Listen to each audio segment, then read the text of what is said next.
massa magra após os 40 anos? Quais são as principais considerações ao buscar ganhar massa magra após os 40 anos? Fazer musculação. Fazer musculação. Eu acho que após os 40 anos fica mais difícil. Como fica mais difícil, você tem que não é se esforçar em dobro, você tem que aprender mais para fazer direito. O jovem erra e ganha. Quando você vai ficando mais velho, você vai começando a perder. Então você tem que privilegiar os exercícios corretos. São exercícios compostos multiarticulares. Agachamento, levantamento de terra, remadas, supino, desenvolvimentos como barra. São esses exercícios compostos que vão dar a maior parte dos ganhos. Tem que ter uma boa orientação. Tem que ter um personal trainer. Exatamente. Eu aprendi a treinar com um personal trainer. E estudando também. E que hoje tem aplicativos e que funcionam. Tem aplicativos que funcionam. Tem. Mas eu acho... Não, tô dizendo aquela pessoa que vai dizer, não, mas eu não vou ter o dinheiro, não sei o quê. Quem não tem o dinheiro vai ter o aplicativo. Exato. Mas eu acho que vale o investimento, Bia. Porque hoje eu tenho Não, entendi, hoje eu tenho um treinador. mas tem pessoas que não hoje eu têm tenho um mesmo, treinador né? que não acompanha meu treino, me prescreve o treino porque eu sei treinar. Exatamente. Mas teve um momento da minha vida que eu não sabia treinar.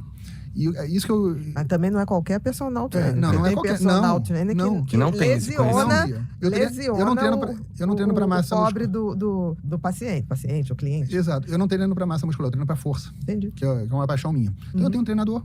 Ele me passa exercícios, eu treino, mas eu tive uma curva de aprendizagem. E uma coisa que eu fiz quando eu fiz a transformação lá nos 30 e poucos anos de idade, eu contratei primeiro um bom personal trainer, depois, e comecei a estudar. Quando eu percebi que aquele educador físico não estava me dando a resposta do que eu já tinha aprendido, eu contratei um campeão.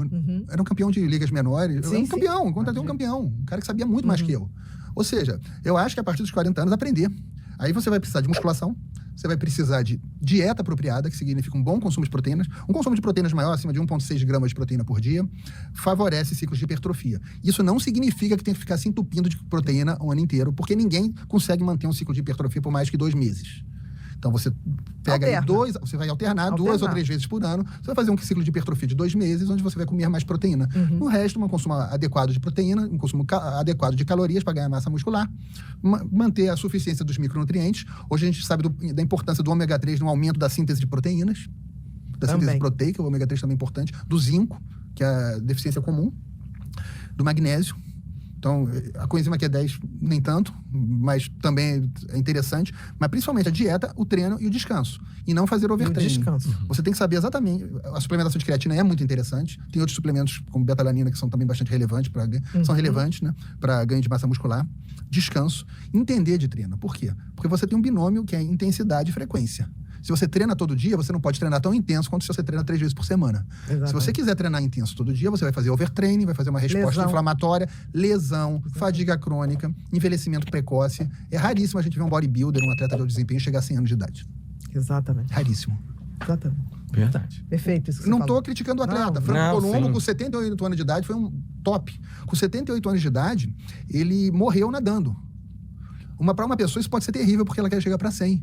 Mas ele teve uma vida maravilhosa. Sim, como ele quis. Mas não quer dizer que fazer exercício pesado todo dia pode fazer o estresse oxidativo. Exato. Existe uma coisa chamada trade-off, trocas. Você escolhe mais vitalidade ou mais longevidade. Exatamente. Bom senso. Bom senso e prioridade de cada um. Prioridade. Uma pessoa pode ter uma prioridade de vitalidade, ela tem que ter essa consciência, ela não vai ter as duas. As duas coisas. Ela pode ter o máximo de vitalidade ou o máximo de longevidade ou tá no meio. A maioria que prefere ficar no meio, né? No meio, exatamente. Com certeza. Eu prefiro ficar no meio. Também. Massa muscular e a creatina. Creatina é um suplemento que tem o maior nível de evidência científica. Maior número de estudos, que aumenta, de maior número de estudos mostrando aumentos, principalmente de potência muscular, né? O que a creatina faz? A creatina, a gente tem 3 mecanismos de produção de energia, grosseiramente falando. A gente tem um mecanismo que é um mecanismo imediato que dura 10 segundos. Esse mecanismo é da fosfocreatina. Então, se, por exemplo, um atleta de crossfit vai fazer um personal record, vai levantar um peso muito pesado, vai ser uma repetição só, ele não vai usar glicose, ele não vai usar mitocôndria. Ele só, quer dizer, vai usar só a creatina que já foi carregada, a fosfocreatina que já foi carregada pela mitocôndria. Então, a principal função da creatina é a produção de fosfocreatina que gera a potência muscular. Então, a melhor evidência que a gente tem é de que a creatina aumenta a potência muscular e, na verdade, qualquer tecido que em algum momento esteja parado e, de repente, precisa de carga para agir de forma muito rápida. O benefício da creatina para a potência muscular dura mais ou menos 1 a 2 meses para se fazer visível. Por quê? O que você quer, todo mundo tem uma reserva de creatina. Só que essa reserva raramente vai estar saturada. Ou porque você não está conseguindo produzir creatina suficiente, ou porque você não está ingerindo creatina suficiente. Veganos e vegetarianos geralmente têm baixas reservas de creatina. Então, 70% a 80% da população vê benefícios com a suplementação de creatina.